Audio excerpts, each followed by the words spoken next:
Welcome to another episode of Cacao Conversations. And today I'm so truly honored and excited to introduce a dear friend of mine, Wolf, to all of you. He has been instrumental in my own transformational journey. When we were first met 5 years ago, I was shifting directions in my life, and he came in as a powerful masculine presence, helping me explore a new way of embodying my own masculinity. He also played a key role in helping me and my partner navigate some of the biggest challenges ever.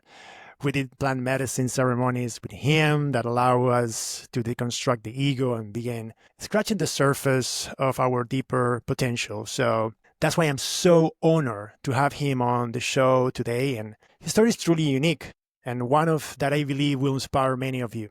He comes from a background in the fitness industry, working with celebrities, but eventually left all of that behind to walk the path of a healer. To date, he's facilitated thousands of plant medicines journeys, and he has become the guiding force in this new wave of consciousness. I am deeply grateful to have him here. Today, we're going to talk about life, his story, and where we are heading as collective, and how each of us can contribute making the world a better place. So with that, welcome to the show, Wolf.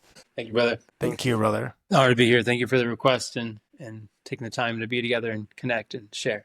We appreciate this opportunity. So I love it to have you here. Such a pleasure.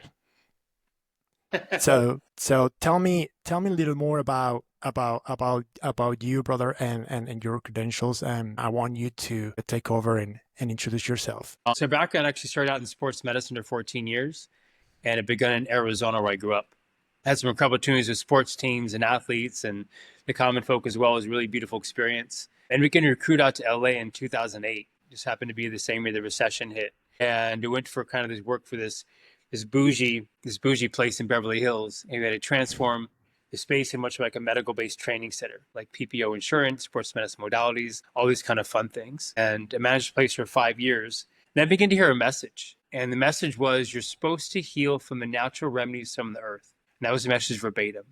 No matter I was running on the beach, in a meditation, in my dreams, like this message kept coming through, stating the exact same thing. So I did some research and had some incredible moments. In fact, there was at the space in Beverly Hills, would have these doctors come in and sign off on all the different treatments we were doing for insurance billing and those kind of things. And there's one that I was really kind of called to or connected with. I brought forth this information I was sharing, and he said find out if anybody he knew that I could connect with, to get more clarity on maybe stepping into being a naturopath around that medicine. That's how I kind of compartmentalized this message. And so he said, yeah, let me get some information for you. And he came in the next day and he had me a card and he said, call this woman. She has everything you need. I said, thank you. And as he walked away, he turned back around and said, by the way, I've only worked here long enough to give you this information. And the guy never came back to work. So these really interesting things started to happen. And I called this woman, this naturopathic doctor who was in Long Beach, and I was born in Long Beach, had never been back to Long Beach since I was born. And I went back to Long Beach and I walked into her office and she closed the door behind me. She goes, they told me you were coming. I said, who told you I was coming? And they said they'd send a master's. And I said, who's that? And this 2-hour conversation that's supposed to be about getting a naturopathic school turned into a 3-hour conversation about my life and why I'm on the planet. So it was really just this catapult of different experiences started in that moment around coming into purpose and understanding life and where it comes from. And every part of that guidance had to come from my intuition, my guidance of my heart. Your heart has more neurons in the brain. And so there's always information coming through. When I say heart, I don't just mean being compassionate and kind. I'm talking about there's information around your life. And every moment I've had that has been a monetary, not monetary, but a moment of shift that was very predominant in my evolution of life came from intuitive messages or guidance within myself around what was needed to do. And there was no doubt around it. It was just stepping into the trust of that. And I share that because I'm going to come back to that. So I took that message, naturopathic medicine. I left my career, went into school for about a year and a half, studying natural medicine. At the same time, I began to work with a Buddhist monk priest for meditation, a yoga swami for what yoga is about, and apprentice for 2 shamans for medicine of ayahuasca. And so in that year and a half, my life took a really big turn, and that was about 12 years ago. And so this past decade of life is about going deep, these different ancient traditions, past planet for thousands of years, and really understanding, what it was about. and realizing that all these traditions looked very different, but the intentions were always the same. It's how to connect the divine space of my being, that space of wholeness, that space of purpose, that space of gifts, that space of soul, if you want to call it that. And so it was a medicine path that really called to me. So I've been working with these medicines for almost 12 years now. Been serving ayahuasca, working with ayahuasca for 12 years as a student, 6 years as a facilitator. Also work with a medicine called Kambo, that is a frog excretion from the Amazon. I'm certified licensed master practitioner with Kambo. I do podcasts and teachings and talks and interviews. Whenever it's about Kambo, I'm out there talking about it. And also work with a medicine called Iboga, which I feel these are the three most potent medicines on the planet so far that are out there. And with all this medicine work we work with cacao. It's a precursor. There's a time between the Kambo ceremony and the ayahuasca ceremony where we do a cacao ceremony, kind of wake you up, open your heart, prepare you for the medicine. And I've been on a journey with cacao for the past many years. As you know, I've brought it to you with our gatherings, and know that there's a theory out there that if you drink cacao for 30 days, it actually shifts the way your DNA relates to your heart space, energetically, mentally, and emotionally. And it's really Wow. beautiful if you really look at the properties and the alkaloids and all the things that are in cacao. Like, it really is much different than anything like you find in coffee or other things that are out there, in how it actually can reconfigure like how your DNA relates with yourself. That's another rabbit hole we can talk later. But the point is it's been a huge component in my life and how to soften and how to be more present in the offerings that I bring to the world. And so that's been happening. And then the past couple of years ago, I felt a shift from the medicine. I didn't really know what was coming up. And I began to do these visioning meditations around like calling the vision, what's the next vision of my expression of, and there's a certain unique style of these visioning meditations. It's a technique called light visioning. And what we can come forth is like teaching people around, something that's been part of my path, been the anchor, is trusting my heart and being able to trust that guidance as well as hear that guidance. And everything in my life has been about the inner guidance from within without any analytical choices of the mind. And I begin to be shown like this is something that I thought people have their awakening or shift into much more of a walk of their heart. Everyone has this. And I always begin to show that that is not the case. And so I've now launched a program the past year called the Diamond Heart Project around it's a project of teaching people how to go from mentally dominated place in their mind to a heart-centered walk. And I don't mean the mind is a beautiful, beautiful thing. It's one of the most complex organs in the entire cosmos. We haven't even been able to figure it out yet. But your heart has an intuitive space around guiding you into what's the next best step for you in your life and to living your purpose on the planet and stepping into your fullness. And so there's a lot of information, as I mentioned, coming through your heart. The Diamond Heart Project, and I was in an ayahuasca ceremony, and the medicine came to me one day and was like, this is one of the reasons why your soul came into existence. This is what some of the great teachers that we all listened to or heard from before have talked about connecting to the God within you, the spirit within you, the source of your creation that comes from within you. And this is what the program is really about. So that's my main focus right now. And we're focusing on delivering onto the planet as well as helping my own evolution of being. And so it's just really beautiful to share that and kind of go through that quick bio of life. So yeah. I love it, brother. I love it. Thanks for sharing. And I have known you for 5 years, and always fascinating to hear your life stories. I think it's incredible. And you're one of the reasons people know me may know that the reason I started my business with Alma Cacao is because after an incredible ceremony I had with Wolf in Monchester a year ago, he served beautiful cacao after, and I feel like so connected with it and so softened and open-hearted, and it was amazing. And I truly believe in that medicine after that, and start pursuing and trying to bring the best quality I can, respecting that tradition of ceremonial. So yeah, thanks to you, brother. Alma Cacao is a reality. Wonderful. So thanks for sharing all the information. You're very wise. Something that in all this path of transformation, I know that you've been receiving clear messages of and you were guided by your intuition. But where was like a pivotal time that you felt like, okay, it's time to leave sport medicines and really dive into the spiritual? Was like something like really click on you inside and besides that message, or was that call that you had? Yeah, it was multiple calls. It's actually when I went back into school for natural medicine, and I left the place in Beverly Hills. And at the time, like there's there's a gym called Equinox, and I don't know if people know it. It's Yeah. pretty known around the country. Much more upscale gym. They have places in Miami and New York and LA and that kind of stuff. And you were training like celebrities there, and you were working out with people. This is the one in Beverly Hills, right? You said? Yeah, so I mean, the place I managed before that wasn't Equinox. The point is, I left that and I went back into school, and then Equinox kind of sought me out and proposed an opportunity to come manage Equinox in the Beverly Hills location, the Manhattan Beach location. But anyways, during that process, is when I was really deeply working with my Buddhist monk teacher, and I started like going to the monasteries and working with the monks and doing these really deep processes. And I was in a shishin, which is where the same week of the Buddha's enlightenment, which is in December, and I was in a monastery up on Mount Baldy in the snow with meditate with monks 17 hours a day. It was really beautiful and intense. It was what I used my 1 year vacation to go do with Equinox.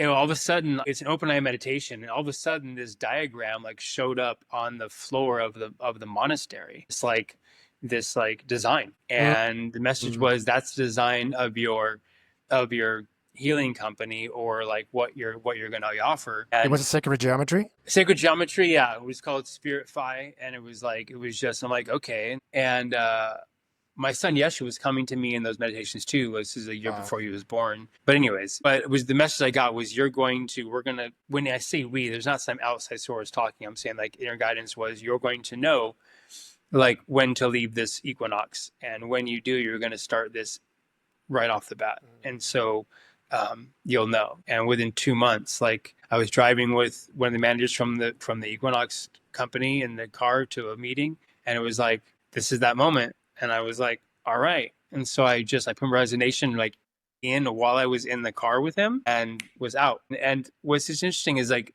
this trust is like, it's the key to the universe. Like when you trust this inner guidance, not trusting me or anything outside of yourself, like when you really trust this inner guidance of the soul coming through the heart space. Remember, the heart is the first organ that's created in the womb. And so it's how our soul comes into form, is actually through the heart. And your heart creates your eyes, your nerves, your brain, your skin.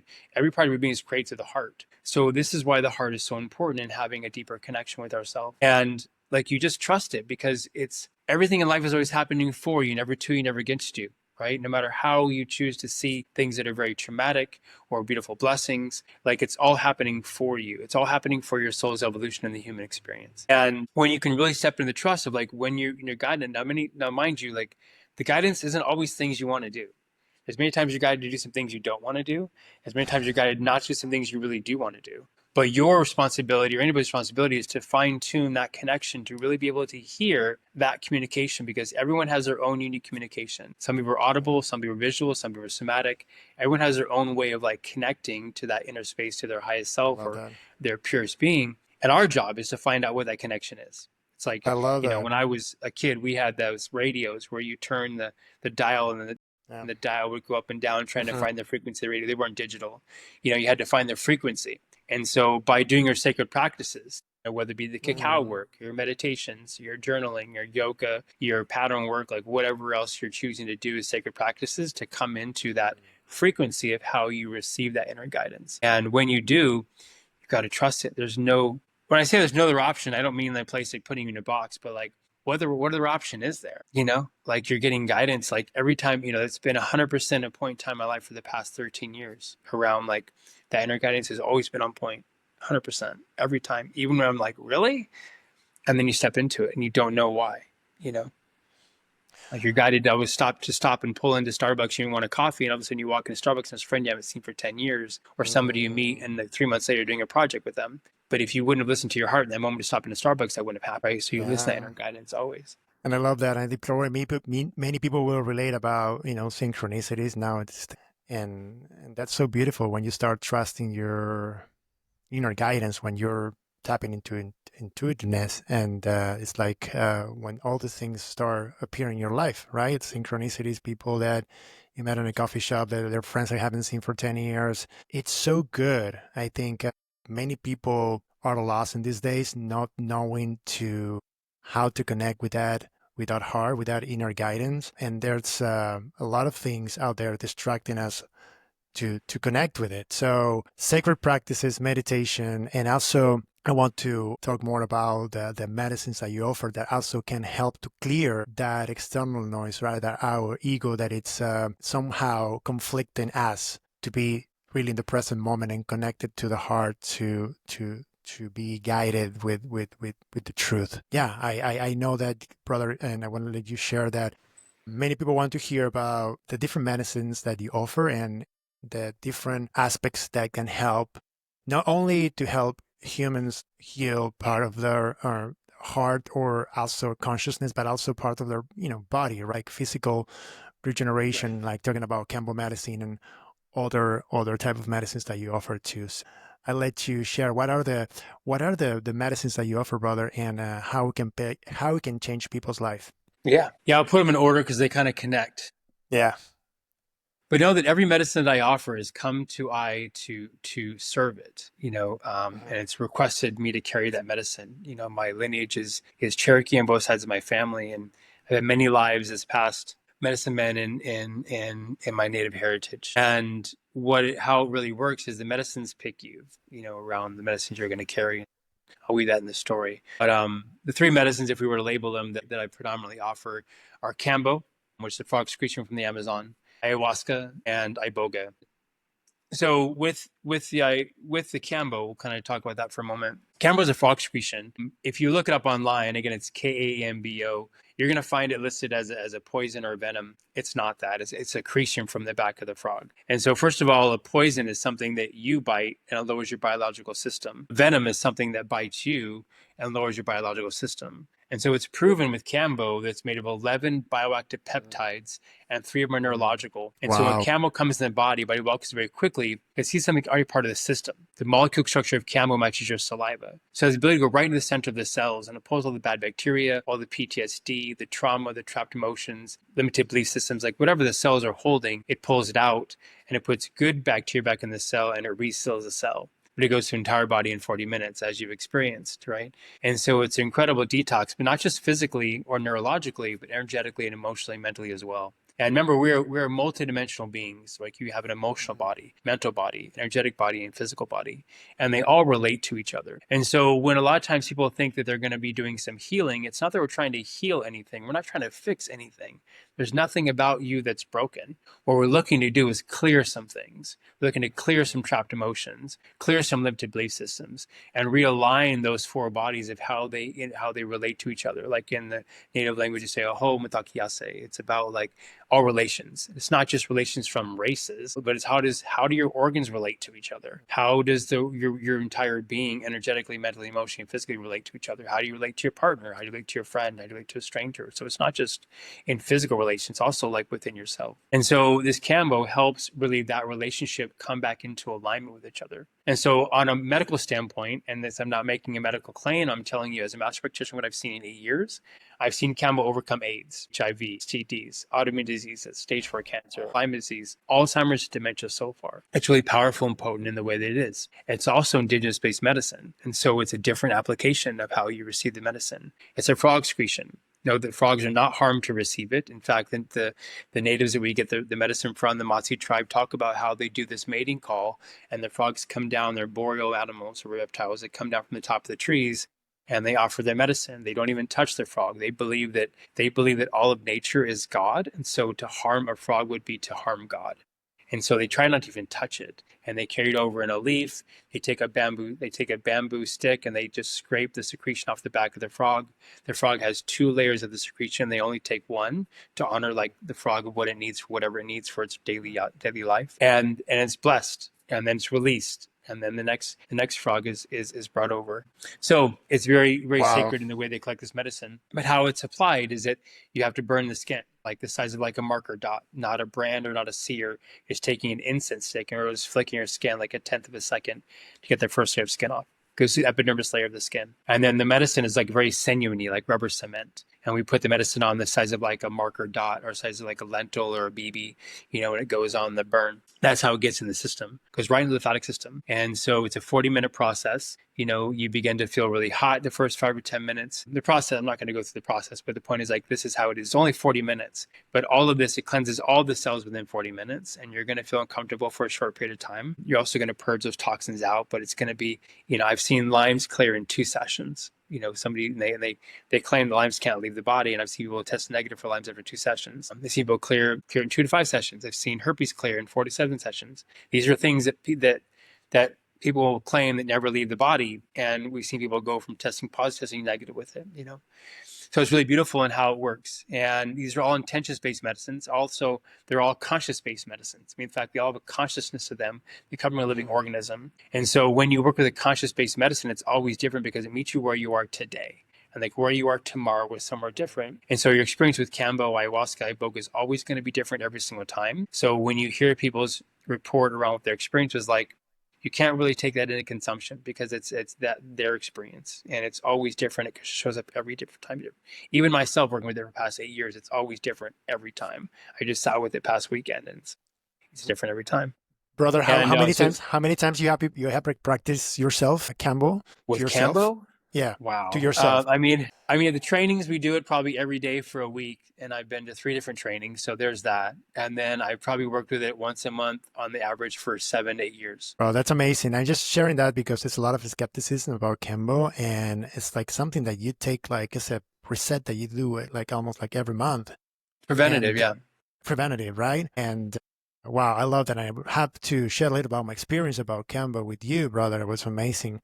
Last time we have our retreat in Shasta, I really could notice not only my being like feeling lighter, but also notices change in my skin, in my hair, in my overall energy, my mood, everything like shifted like the next day. And I was fascinated.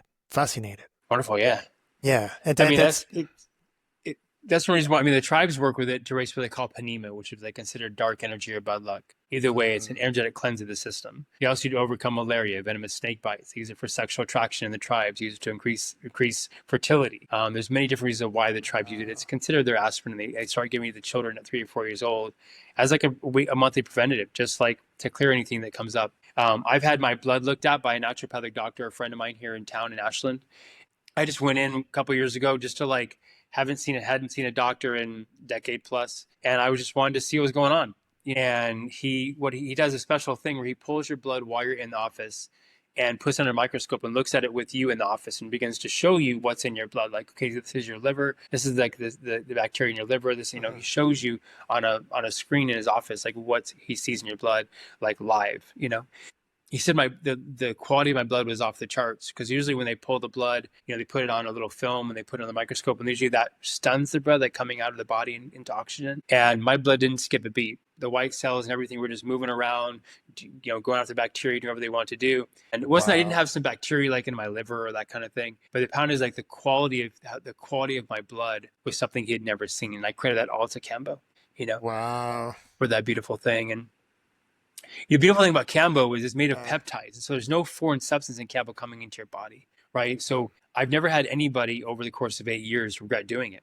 Not everybody's like the experience. You're going to feel uncomfortable. You're going to feel nauseous for a portion of the 40 minutes. But the fact is, like, there's nobody, there's not one person that's ever regretted doing it. You're either going to receive a minor or major benefit from Kambo every time. No one's ever regretted it. And this is over 1,500 ceremonies in 8 years, I love it. with multiple groups at a time.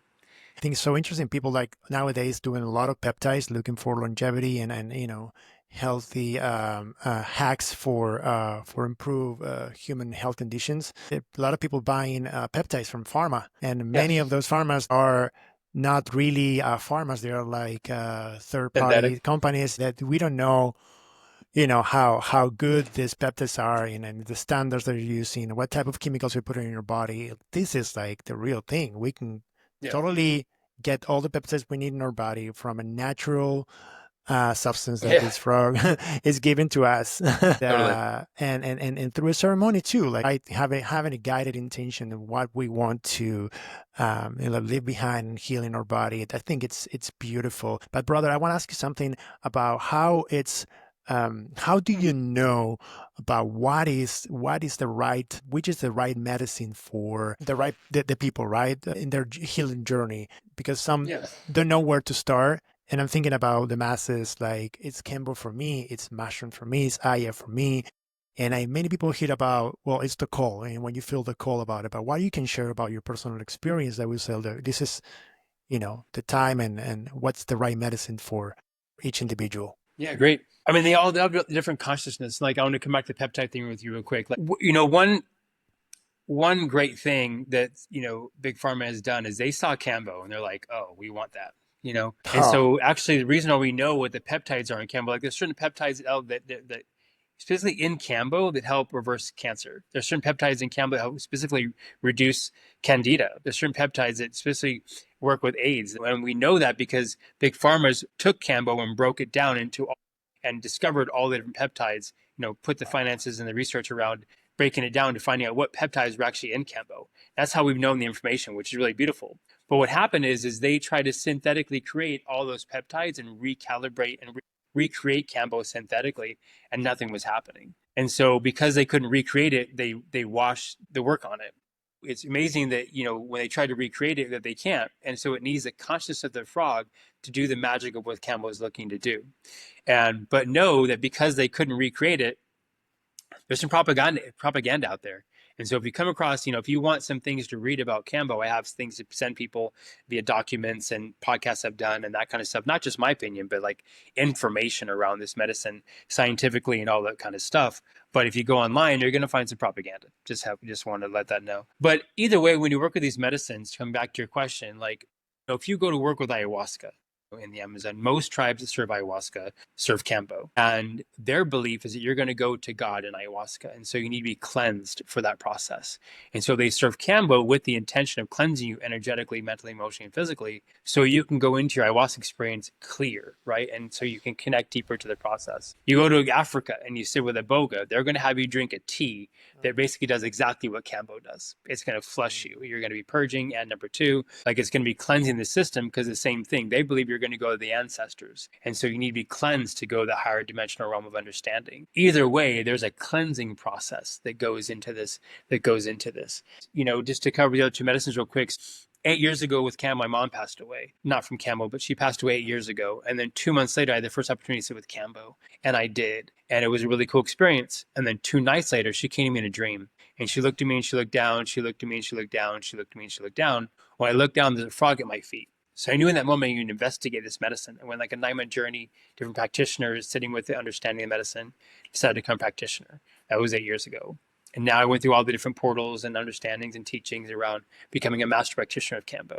Sponsored by Kambo International. Again, I do teachings, wow. trainings, all the things we talked about. With ayahuasca, started working as a student with it, and it was one of the main medicines that it has helped evolve who I am today. And the reason being is because active ingredient ayahuasca is made of, first of all, ayahuasca is made of two main ingredients. One is the ayahuasca vine, that's called the chacuna leaf, and you have to have both. And if you ask the tribes, like, how did you know to take this vine that grows way over here and mix it with this leaf that grows way over here? And the tribes will tell you, well, can't you hear it?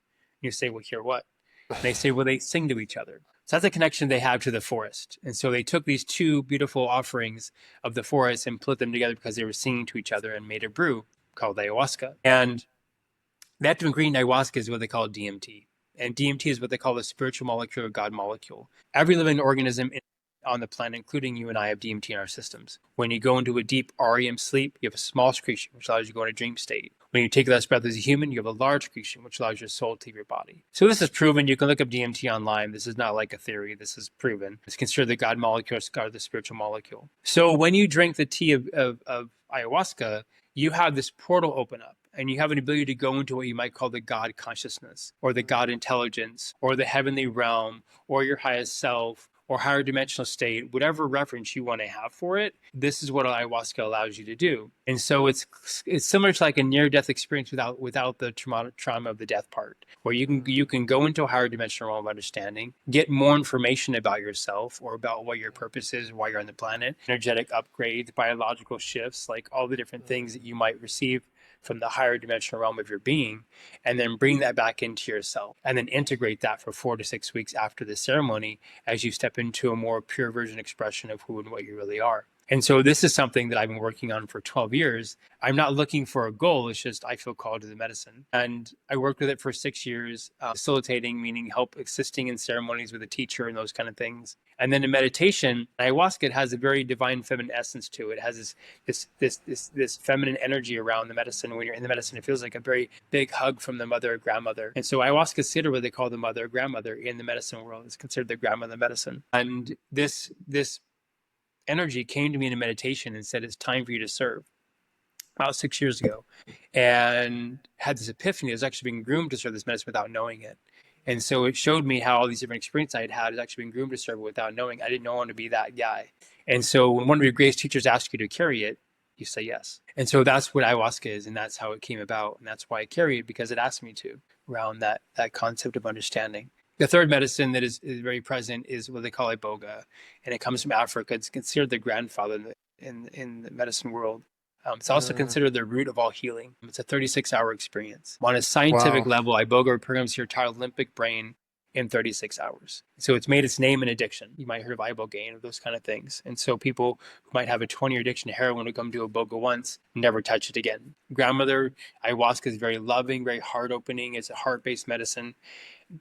Iboga is not that. Not that it can't be loving, but the point is it's much more like grandfather medicine, like grab you by the collar and talk to you about your life, for 36 hours. So, but again, scientifically, it's proven to reprogram the entire limbic brain, reset all the receptors in your body. So when you come out of, say, a journey, if you're coming in for addiction, like you have no more addiction in your body to the medicine or the substance that you're working with, completely cleared. So Iboga is something that we were able to kind of tailor ayahuasca and Kambo around like what it works on. Iboga, the benefits have been all over the board. People have come out of Iboga not had any more brain trauma. People come out of Iboga not been diabetic anymore. People come out of Iboga no more cancerous tumors in their body. We don't even understand how the medicine works, to be honest with you. Wow. I'm sure if you go talk to an Abuiti medicine man in the tribes in Africa, maybe they can explain to you, but a much more of an esoteric or cosmic understanding. But as far as like, since our society wants the science, we don't know why people come out of Iboga and no longer have cancer anymore, or no longer have tumors, or no longer have, traumatic brain injury, right? All we know is that they don't have it anymore. Wow. And so it's really powerful. That's the newest medicine I've carried the past couple of years. That also came to an ayahuasca ceremony, asked me to carry it. So the point is, I have just reverence these medicines because they've asked me to carry them. And so I carry them with such an honor. It wasn't like I woke up one day and said, this is what I want to go do. This is more like a guidance of like, this is what part of my life path. And so that's where we are. And these medicines have allowed me, guide me into my deeper intuition to like now have the Diamond Heart Project. It's not about the project, but it's just the deeper understanding of like, moving into a conscious space on the planet, into a higher dimensional realm, we've never been before. There's no teachers to reference, there's no books to read. And the only guidance we're going to have or tool we're going to have to navigate this next level of consciousness on the planet or higher dimension state is going to be through the intuition heart of our heart, like the direct guidance from source, from our higher self into every moment of our life. And that's what it's really about. I love what you're doing, brother. I love what you're doing. It's incredible. I mean, bringing all these options for healing to humanity. It's a great work. Besides, I know that we have so many things to talk, and you can. What I love about your brains is like you're so knowledge and so experienced about all these medicines, and I feel really valuable, and think like people need to get to know me more about these things, right? We're so conditioned about plant medicine, and there's so many people who are still out there being skeptical. What you will say to those people that they are not in their still thinking, have this skepticism around plant medicine? What's the message you will come to them if you have to introduce these healings? Yeah.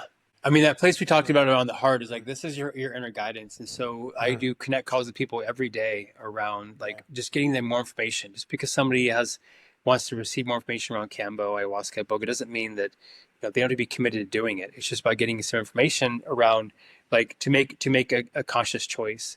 And the more analytically they try to process it, the more confused it's going to be. I always tell people, like, step into a practice, like step into your heart and see what your soul's calling you to do. Because whether you want to do it or not actually isn't important. It's like, is your Mm-hmm. soul calling to do it? And there's people that I've contacted me like, wow, I really feel called to do ayahuasca, but I'm really intimidated by it. I don't know if I want to do it, but I really feel called to do it, right? You have to listen to that calling. And so being able to tap into yourself, like whatever you do to honor yourself and be able to tap into that inner guidance around what's needed and trust the own process. And like the mind is limited. It's a beautiful thing, but it also is limited around it's going to make assumptions or opinions or beliefs based on what it already knows. And these medicines are going to take you into a realm you've never experienced before. So there's no correlation. If you can't make a mental decision or choice from the analytical mind on something that's a very transformational, taking you into a deeper step, and it's not taking to the unknown. It's just taking to a space you've never experienced before, meaning like a deeper space within yourself. So the mind can't make a choice on how to do that. It's about you really feeling into it. And outside, if you want or don't want to do it, you begin to tap into like what the calling is. Why Yeah. did it come into your field?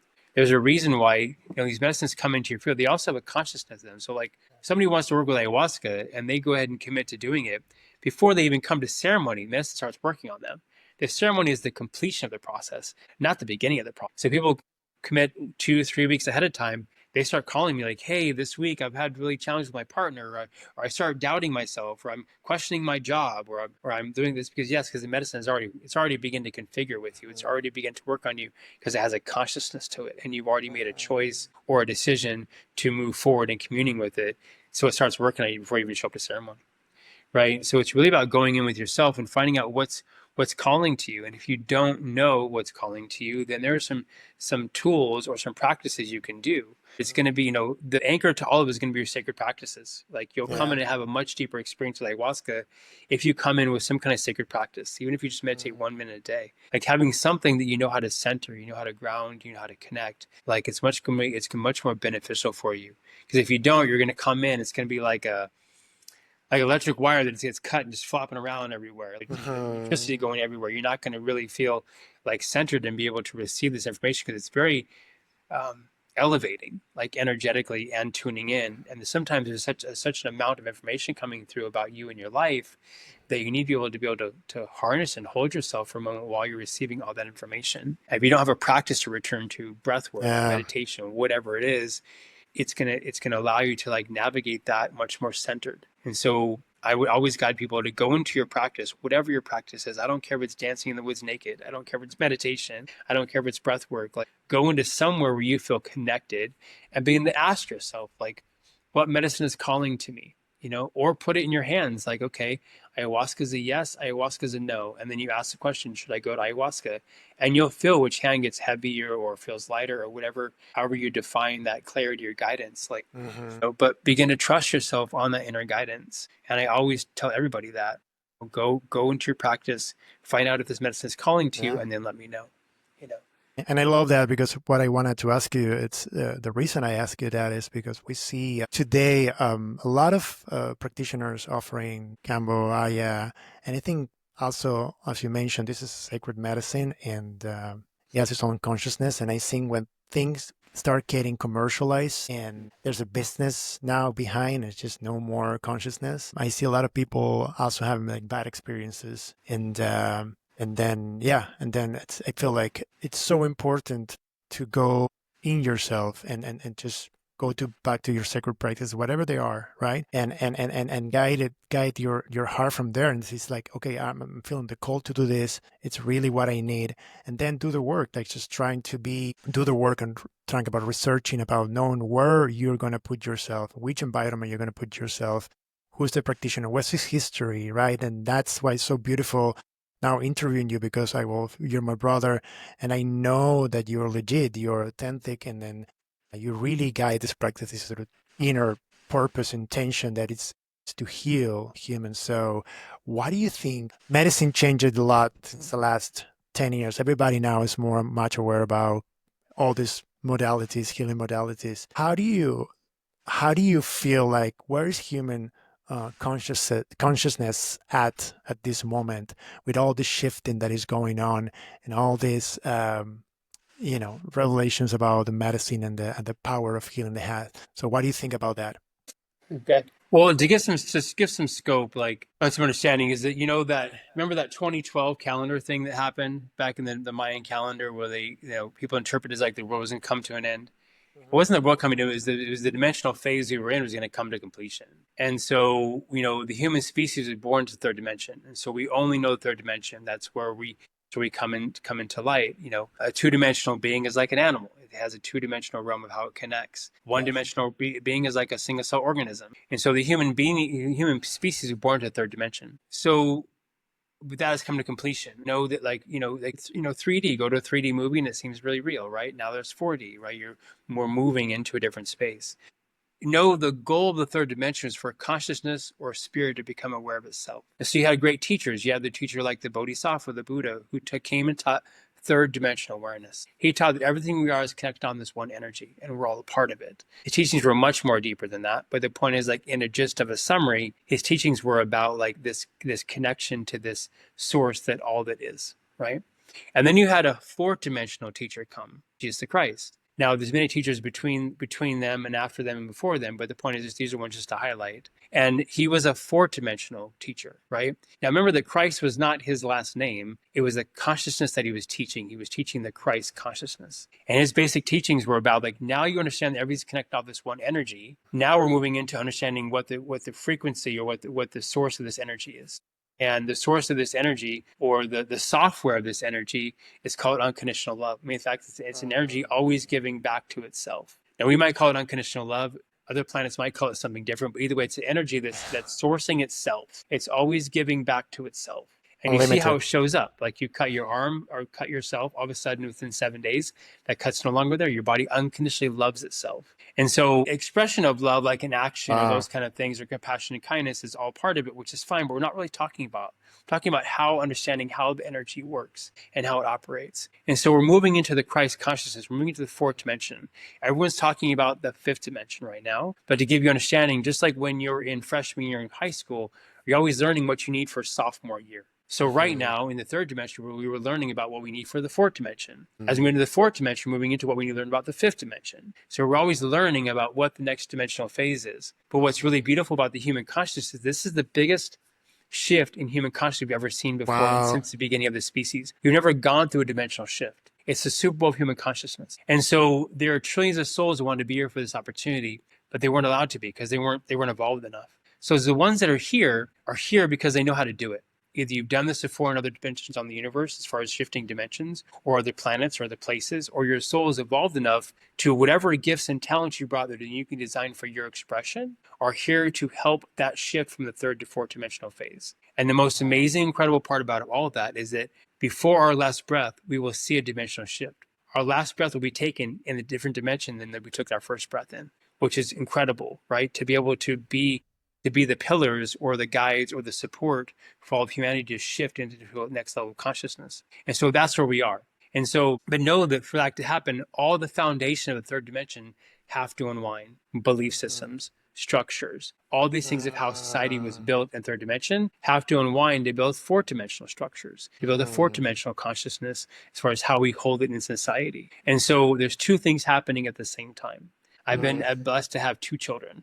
I've been on that side of the vagina, and on that side or this side of the vagina, either way you want to look at it, there's two things happening. There's a beautiful baby being born. There's a miracle happening. And there's also blood flowing out of the vagina as fast as it possibly can be. One's very chaotic. One's very beautiful. So which one are you watching with right now on the planet? There's a birth happening. Are you watching the chaos or are you watching the beauty? They're both happening at the same time. And so you can't get locked into the chaos. Just take a breath, drop into your practices, breathe as it just kind of moves by.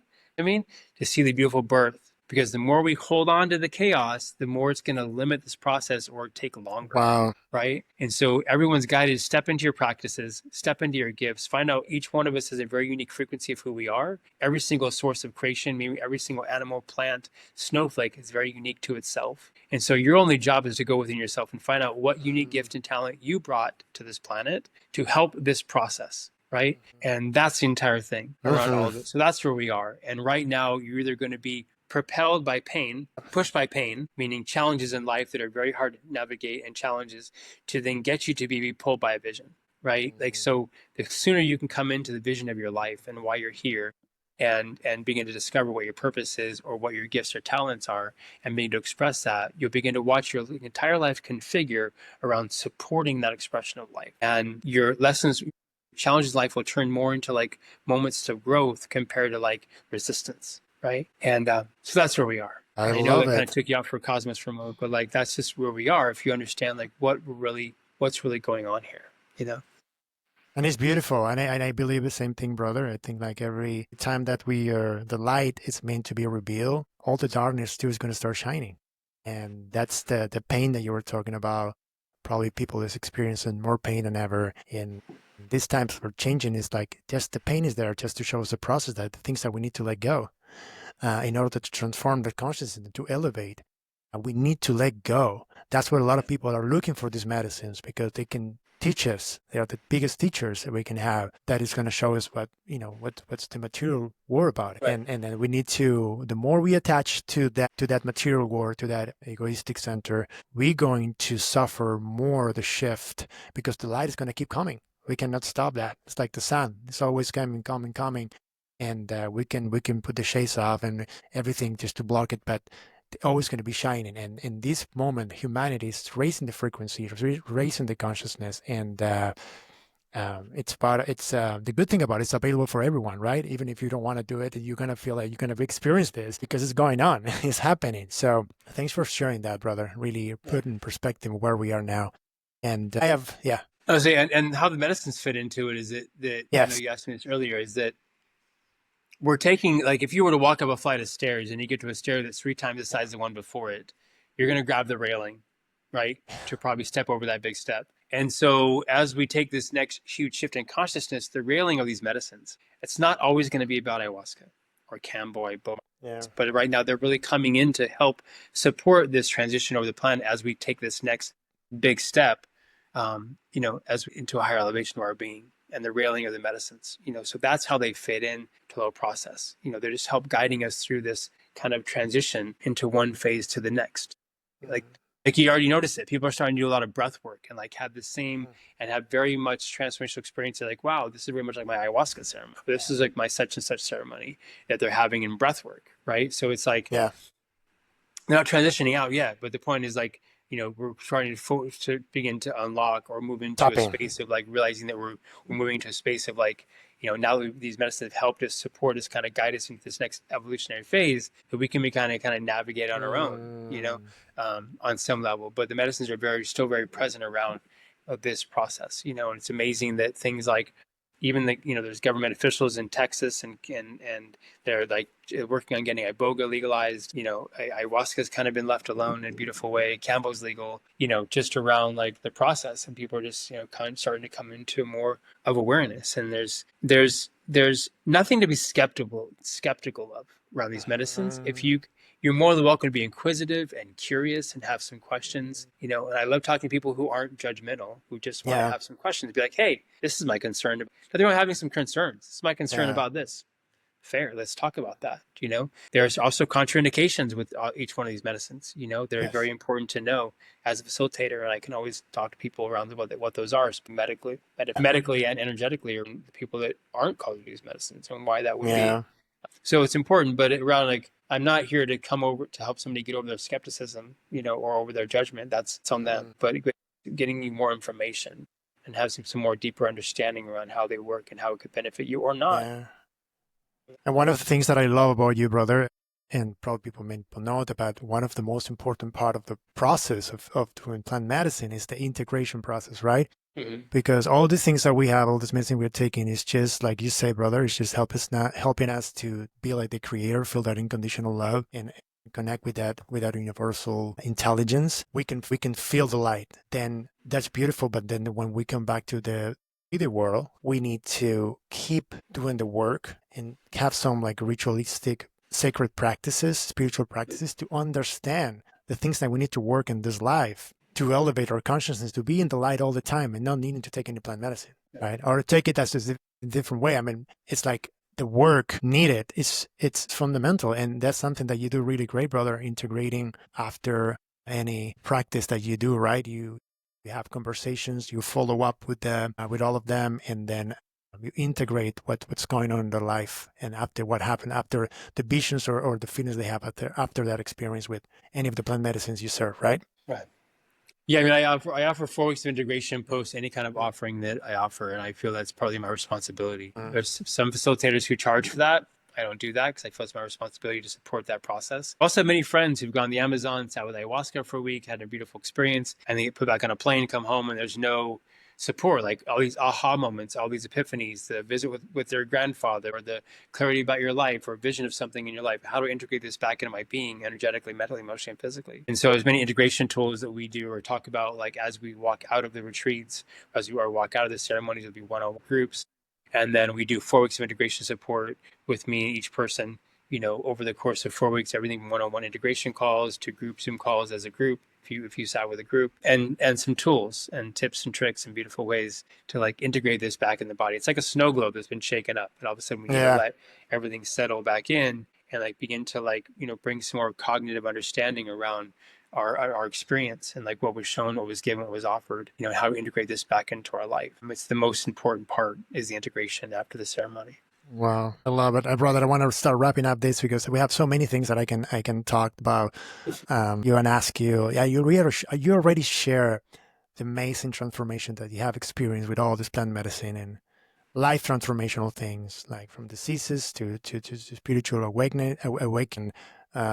That's unbelievable. I want to ask you, what's next in your journey, if you want to share. I know you're moving and Yeah. live in Ashland. I've been here in Ashland for 8 years. Yeah, it's been a beautiful place. If none of you know Ashland, it's a really beautiful, beautiful community. And it's not, I mean, it's a community, but it's not like a community, like a private community. It's a town. And it's Beautiful in town. Oregon, really conscious. Everything here is organic in a beautiful way. And anyways, yeah, leaving here, feeling called to move to the islands of Hawaii. There's a big call, and I've known for 10 years I was going to be moving to the islands at this stage of my life. I just didn't know how it was going to show up. And so now it's showing up and moving into a space of really feeling a call, a deep call within my heart. And I kind of recognized this last month around deep call in my heart to teach sacred practices. I don't mean necessarily teach specifically what is like these lineages of sacred practice. I'm saying like teach how valuable sacred practices are and how important it is. And to have something where everything in life is sacred, but most importantly, you are sacred. Like you are a work of art. Everyone is a work of art. You have a certain unique frequency you're here to deliver on the planet, and it's important for you to harness that. It's important for you to go into your practice. If it's meditation in the morning, then great. Fill your well first, so when you walk into the world, you can give infinitely of yourself into every moment you walk into. And either way, like I can't describe as much how sacred everyone is on this planet, and they're so unique and they're so incredible around what they have to offer, whether they know it or not. And whether it's their lack of their self-worth or doubt within themselves or lack of trust, like whatever it is, but they need to know how important they are. And so designing a sacred practice for yourself, whatever it is, like I don't care what it is, it's something you honor yourself in. It doesn't have to be A, B, or C. It can be X, Y, and Z. The point is like find something of how you resonate to the inner self of your being. And so I feel like my focus now in life is to bring some of that into life. And there's a podcast we're working on launching called Spiritual Surfers around Wow. like not exposing, but bringing forth to light sacred practices from all around the world. Like what do the Fijians do? What do they do in Africa? What do they do here? What do they do there? Like being able to expose some of these things, people can have an option, like to different practices. There's working on ceremonial elixirs in Hawaii around like offering elixirs at different farmers markets, say like sacred ceremonial elixirs, but also offer like a ceremony experience with it so they can begin to have a deeper connection with themselves. And then Diamond Heart Project is all about guiding people through a 16-week program about guiding them and teaching them how to design a sacred practice for themselves energetically, mentally, emotionally, and physically. And then once we have that defined or grounded into their practice, we then use our sacred practice as an anchor to navigate like Akasha record work, pattern work, like things that are in their being to like connect them to a deeper self. So I've just noticed that I noticed this like in last month, kind of like from a bird's eye view, that while every part of my focus is all influencing people to have sacred practices and how important that is. And I feel like that's going to be our anchor moving to the next dimensional space. Like if you're not grounding your practice, you're going to start having some really challenging times. The frequency of the planet's going to raise. And if you're not raising with it, that differential between where you are energetically and where the planet is going to cause a lot of anxiety and depression if you're not Mhm. elevating with it.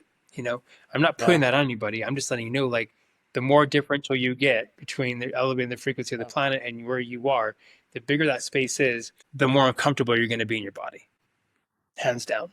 That's true. And so the more you can find things to elevate yourself in whatever it is for you, there's no right or wrong thing. How's that? Find out what resonates with you. Do you know what I mean? Mhm. And there's no A, B, and C. I'll do this, this, and this. No, you got to try things. Try things out that resonate with you, or what calls to you, what resonates with you, and that's getting more in tune with who you are. And that's what the whole experience is like. Getting in tune with the empowerment of who you are in this human form. That's it. I love it, brother. So now you're going to Hawaii. Where people can find you? We talk about the Diamond Heart Project, but what's how they can reach out to you if they want to get to know more about you and your practices and want to get to belong to this new community that you're creating on the Diamond Heart Project. Yeah, wonderful. So many different ways, many emails. I'll give the Diamond Heart Project one. It's Wolf, WOLF, at Diamond Heart Project. All one word. I mean, it's 3 words, but it's all connected.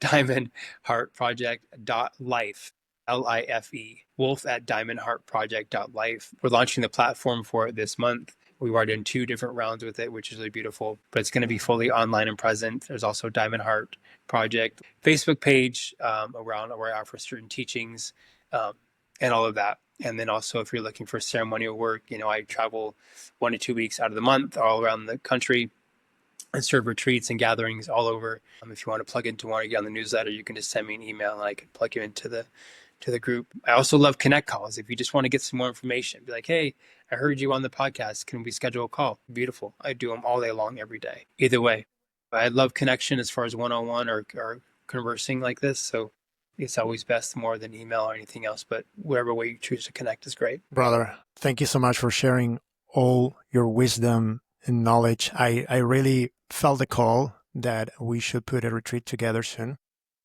Wonderful. Yeah, I love you. Thanks so much. Me I too. want to give a little gift for our community, your community, my community. If anybody listen to this podcast, they can use for our cacao, they can use the code WOLF and they can have some special gift from us. And yeah, I really love this interview. I hope you find something that was valuable for you. If you think that this information can give someone help in your life to change their life in a positive way, please share the podcast and share more information. They will know how to find Wolf and what he does. And I think he can bring tremendous amount of value. He shifted my life. He really impacted my life in a positive way. And yeah, I'm so honored to have him as a friend and to share this space with you, brother. And I can wait to see how your journey unfolds now in Hawaii and how many great things are you going to be bringing to the world in the next Diamond Heart project that you're creating, and the community that you're going to be building in the future. It's so fascinating for me. So I want to be part of it. And yeah, thank you so much, brother. Thank you. Appreciate you. So thank you for the opportunity. Great to see you. Great Be to with see you you. too, brother. Until the next time. Okay. Bye bye. Blessings. Bye. Blessings.